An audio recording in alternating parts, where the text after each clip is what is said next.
Hi, this is Suzanne Clegg, and this video is about grounding. I'm an energy worker, which means I've done acupuncture since 1980. I've done sound healing.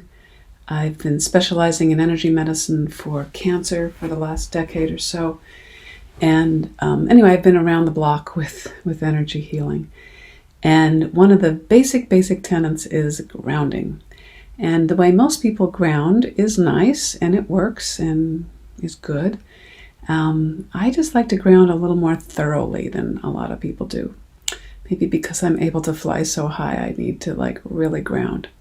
So the way I think of grounding, if you're going to give a treatment or if you're just going about your day, is you connect to the physical ground with your awareness.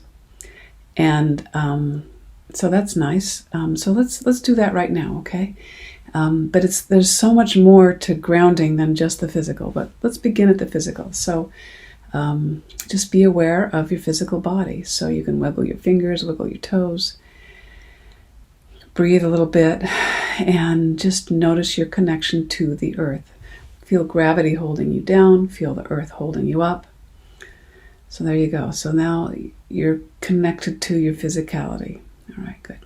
So in my Octave Resonance Healing approach, it's a fourfold way of looking at the human being or of life. So the physical is this basic level here. The next level up is what I call the octave of life force. And this is our livingness. So now to ground into our life force, to ground into this present moment which contains our life force, you notice your life force. The same way you noticed your connection to the earth, you notice your life force. So your life force is your breathing, and it's the fact that you're alive. All right, so you just feel that you're alive. You're moving. You're wiggling. You're not a corpse. You're alive.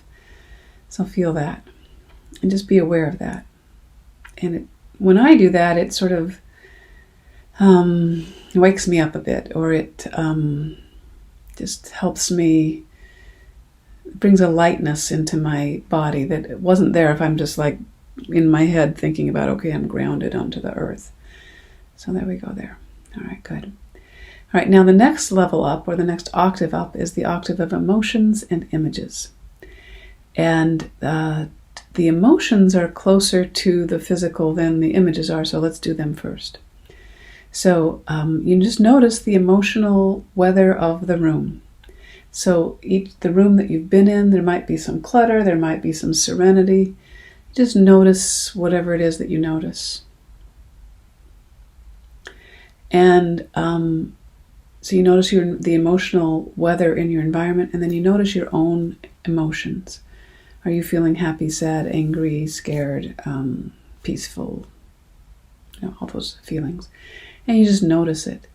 And this grounding into our emotions is, you say, how do you ground into emotions? Emotions are all fluttery, and we're just grounding into the present moment, and we're inviting our awareness of our emotions to be part of that grounding. Okay? So we're not necessarily trying to change the emotions or be happy or not be sad or any of that. We're just noticing. Okay, good.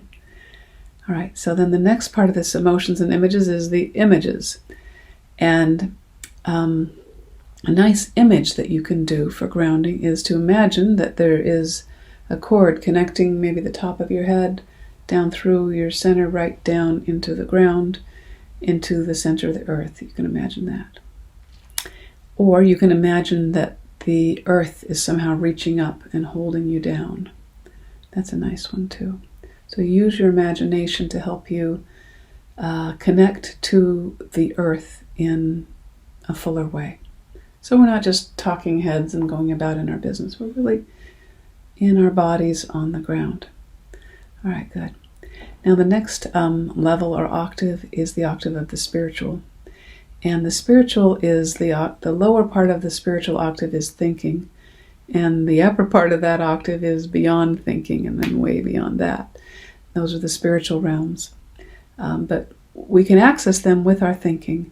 So a good thought to think in terms of grounding is, what's the meaning of here and now?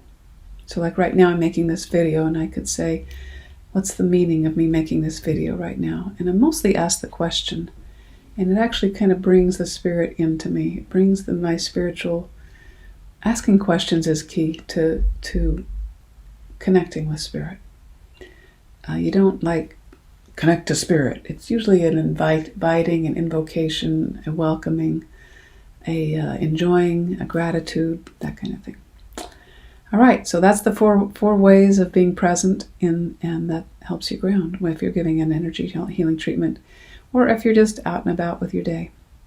Okay, I hope that helped. Let me know if that's any different than how you would ground. I'm sure you could talk about grounding for hours and hours. So what would you add to this? Let's talk about it. Okay, great. Bye-bye.